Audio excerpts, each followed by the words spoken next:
Hello, everyone. In a moment, you're going to watch two videos from two different interviews. One is by Kenneth Okonkwo, and the other is by the aspirant whom Kenneth Okonkwo said had sent him a message and told him that, well, you will hear what it is that he said. And now that aspirant is saying, no, he didn't call me Mr. Peter B. He didn't say Mr. Peter B asked him to pay money into anything. Honestly, as I'm just watching, I've watched the video, both of Kenneth Okonkwo and the guy. It's just so heartbreaking. I like, what is this?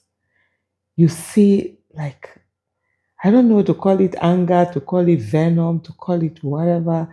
It's so pronounced. You're like, what's really going on? Is there something that we don't know? Is there more to this than meets the eye?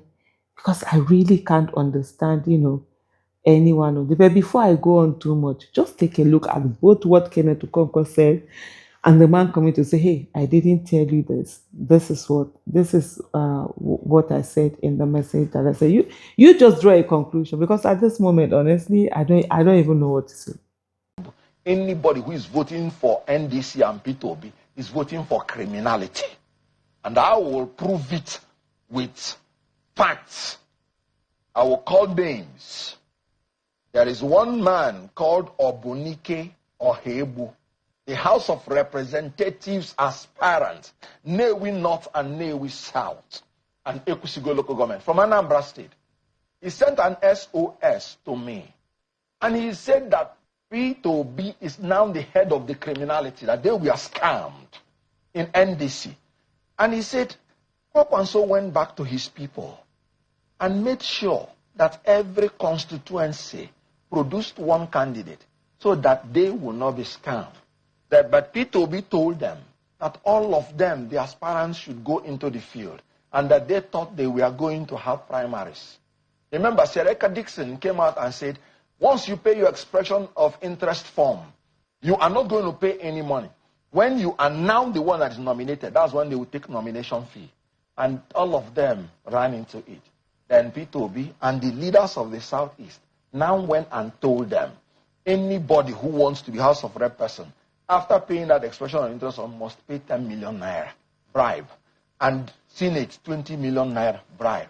When they were bribe to who? Bribe to the NDC and the caucus. They call them caucus leaders in the Southeast. This was what he wrote it and sent to me and sent me the receipt because they told him he needed money to campaign for his presidency. Now, when they down paid, they were told individually. So they thought they were now the chosen candidate, that maybe that is the nomination fee. When all of them paid, they discovered there were many.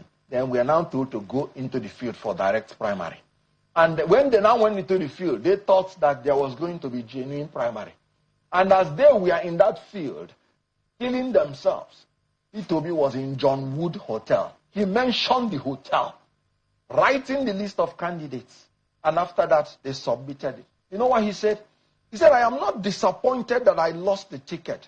I am rather disappointed that I invested my time, resources, and reputation in a process that is becoming increasingly opaque and inconsistent with the democratic principles it proclaimed. And this is another man from Enugu State, a highly political person sent to me.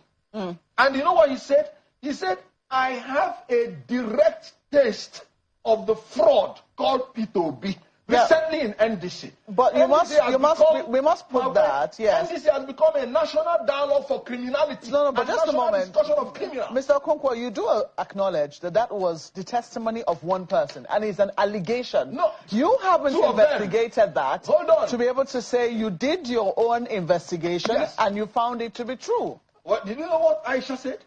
He said they did not even give me, I'm not talking about level playing ground. They did not give me ground at all.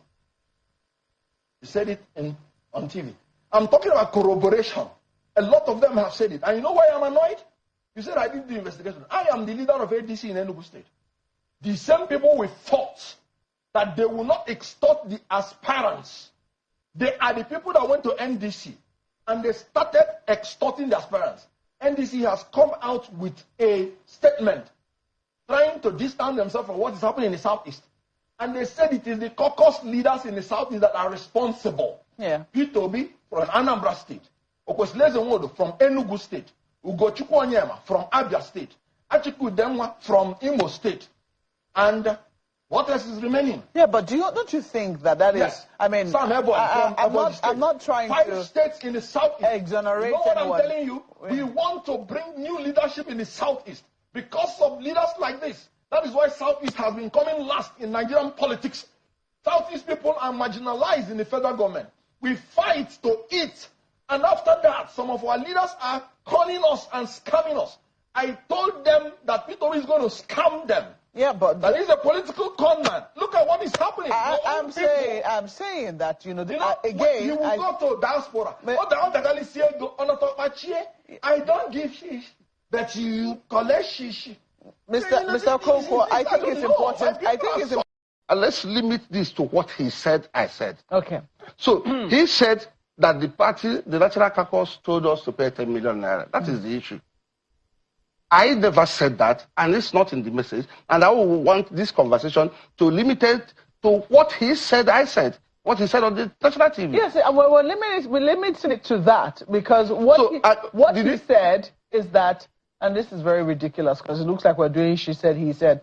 Well, what he said and the allegation which he made was that the presidential candidate of your party, the NDC, is running a criminal enterprise. That whoever it is that votes for the presidential aspirant or the presidential candidate of your party is not just voting for the All Progressives Congress, as he had said before, but was also supporting the criminal enterprise being run by your candidate. And he cited your message as evidence of that. And that message he cited is that I said he asked us to pay 10 billion naira. That's what I'm still talking about. Yes. So I'm telling you, P2B never told me to pay 10 million naira. I never told Kenneth Okonkwo that P2B in any way told me to pay 10 million naira. The person who asked me to pay 10 million naira is the national secretary. Yes. Okay. So I also mentioned that the caucus, he said the caucus leaders. Yes. I told him I never had a meeting, any consultation, any meeting at all where consensus was discussed. So I could never have been in the position to have been told by the National Caucus to pay 10 million. So going to other things that he said here, I mean, because he said you mentioned the name of the hotel. That clearly is in your message here. I'm looking for the portion where he said that the names were collated at John Wood Hotel. Yeah, this is it. So while many of us were on the ground participating in the primaries, allegations emerged that lists of candidates had already been prepared at John Wood Hotel in Abuja.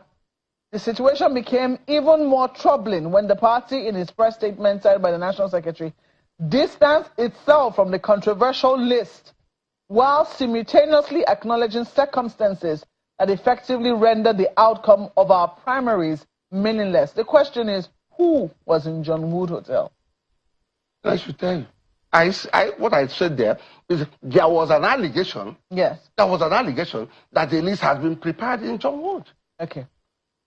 You do not know who. I did not. You have the message. Yes. So what I'm saying is, I never said. You did not say anybody was in. I never said so. A list of candidates was being prepared there, but the situation became more troubling when the National Secretary distanced themselves from that particular allegation, meaning that they as a party were not aware, but somebody was there. If you read down, you will see where I said that the party that could not organize primaries is shifting blame. You didn't see that, did you? Yeah, I've seen this. He said even more disturbing is the fact that the same statement signed by the National Secretary appeared to shift responsibility for the Anambra situation to Peter Obi. Is that not correct? So, I'm talking about the party who is shifting blame. As a matter of fact, let me tell you, I'm even disappointed. Like this morning, I was reading through Valentine Obienye's web. He's taking on me that I didn't support His Excellency when he was governor. He was threatening my history. Unfortunately, the statement that was issued by the National Secretary